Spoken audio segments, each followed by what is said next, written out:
Hello, my name is Alberto and welcome to my channel. During this quarantine, like many other people, I tried to find different ways to pass time. And one of my favorites has been to play Animal Crossing New Horizons. As I can see, a lot of people thought the same because the game has been super well received. And what I thought was, since I do love the crafts, I thought, why not do a little embroider to sort of celebrate it? So what I did is I took a reference picture. I decided to use our favorite Tom Nook, and here is how I got from that pictures to this. Enjoy! Right, so you're gonna want to start with a reference picture, a hoop. I use a wooden one, and a piece of fabric. You can use different fabrics, but canvas is definitely the easiest one to choose. And in this case I printed two pictures, a big one and a small one. So the small one is the one that I'm gonna copy using tracing paper, and the big one is just because it's easier to use as a reference. So what you'll do is you can freehand it, but with the tracing paper, you'll just trace the whole drawing. And I'm putting some lines here and there, and they just help me see where I have some sort of gradient, for example. It's just easier to recognize when I'm putting down all the colors. So you'll want to do that. I'm marking all the leaves on this shirt, for example, but that's kind of more of a guide because I ended up going sort of by heart, let's say. Then you'll want to put it on the hoop, and this takes a bit of time because you want to make sure that it's super tight. To get an idea, I basically tap it with the finger, and when it sounds like a drum, you know you have the right tension. So you keep pulling all around little by little and using the little screw. Mine has like a screwdriver bit, so it helps tighten it, but it depends on the hoop you're using. And when you're done, you can trim the excess fabric, and basically you're ready to start.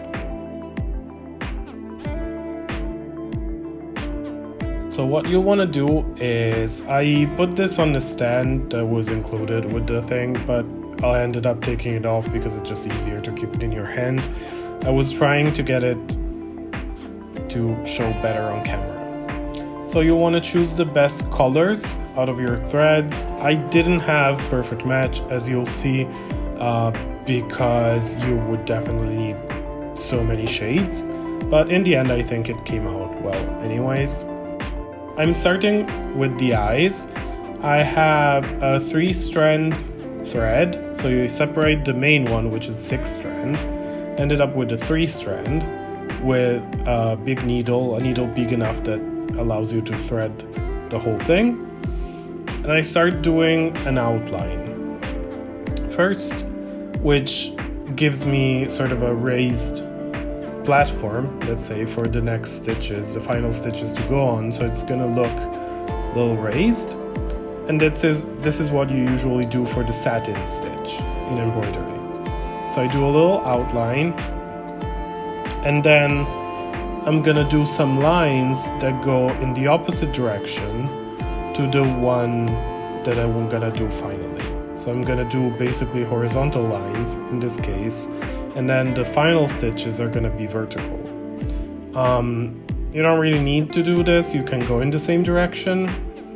It's just in this case, I was trying to do a sped up version in a way, because for the real satin stitch you would need to do so many layers that you end up with like a super refined surface.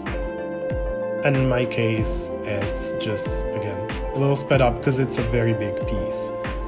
So as you can see now, I'm going in the opposite direction. And you can do different things. Either you put the stitches very close to each other, or you sort of skip one when you're doing them and then you go back and finish them. And what I do usually is I use this 3-strand method. Let's say when you're done, you tie it like that. You can split them to do a better knot. And then I go back with a single strand thread and a smaller needle to sort of like close the holes so it looks super smooth.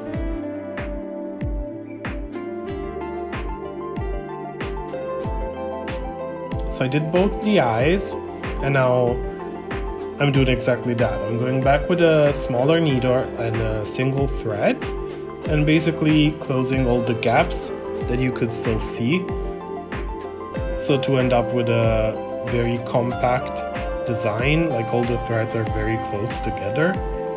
Ideally, you would do this whole surface with a single thread, super close in the classic satin stitch, but again, this is sort of a sped up version.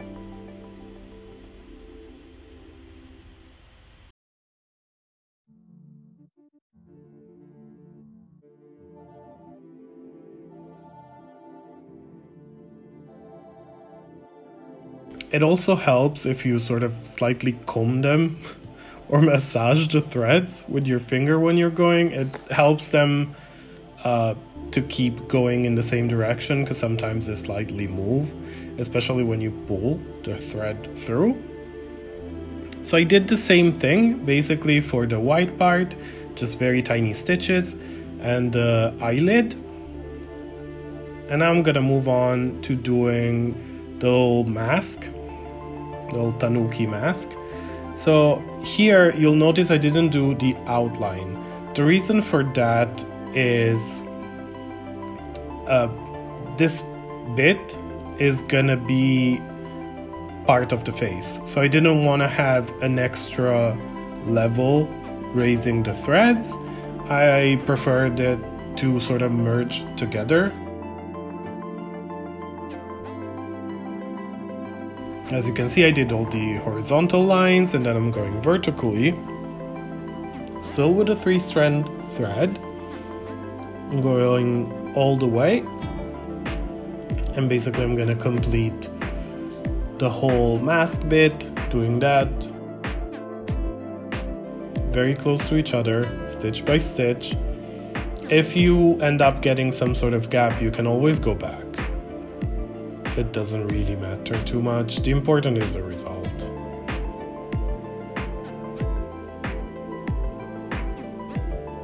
And as you can see, I go back and forth like that.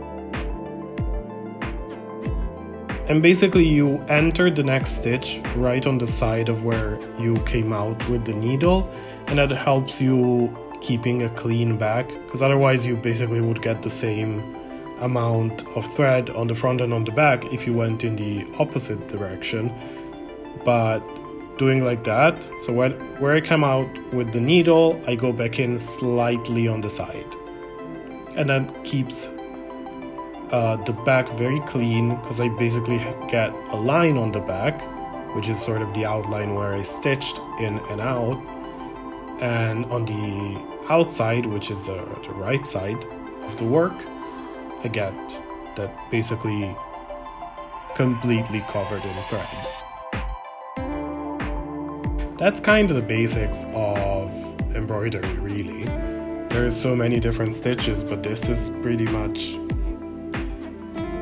one of the easiest ones, in my opinion, because once you get used to it, it goes automatically, like your hands go on their own, and it's very versatile. You can do so many different things with that. You can do lettering, you can do pictures, flowers, whatever you might need it for.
So basically I did the same thing with the face, the rest of the face, just changing the color.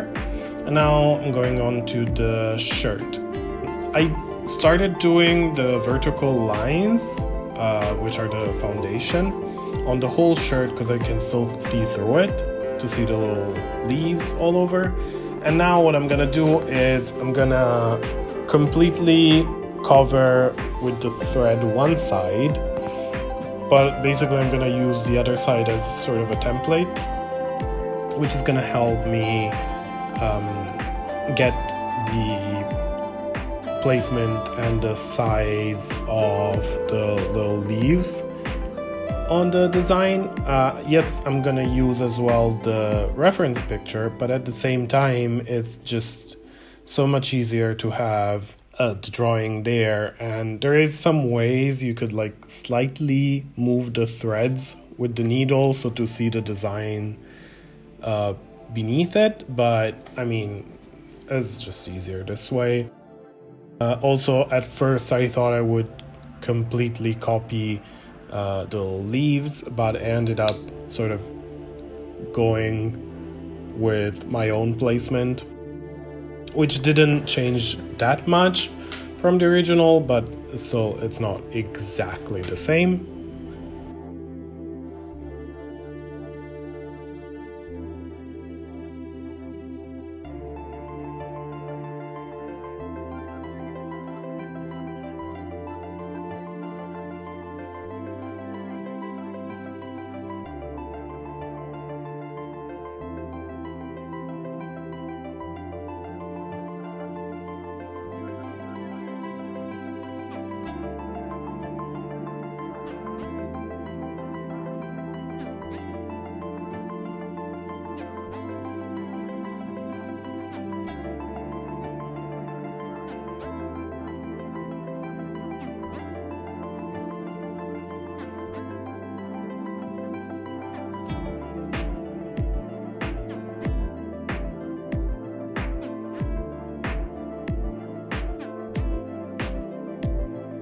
So after I finished with the half white of the shirt, I did the little print on top using the blue-green thread, which kind of moved the off-white underneath so you could sort of see the background, which isn't the best, but that's kind of the way I thought about doing it first.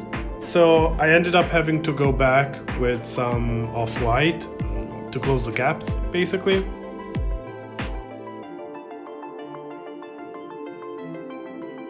So here's the finished design. I did a little outline on some parts like the Tanuki Mask, but I'm pretty happy with how it came out. So I hope you liked the video. Please subscribe to the channel for more updates and more videos. Let me know what you think in a comment, put a like, and I'll see you next week. Bye!